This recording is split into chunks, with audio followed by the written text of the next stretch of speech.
يا صاحبي السجن أأرباب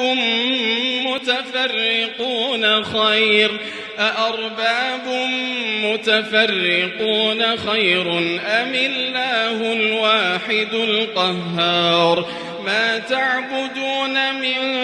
دونه إلا أسماء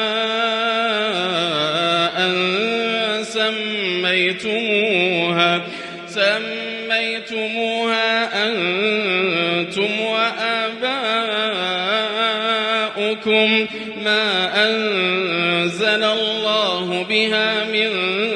سلطان إن الحكم إلا لله أمر أن لا تعبدوا إلا إياه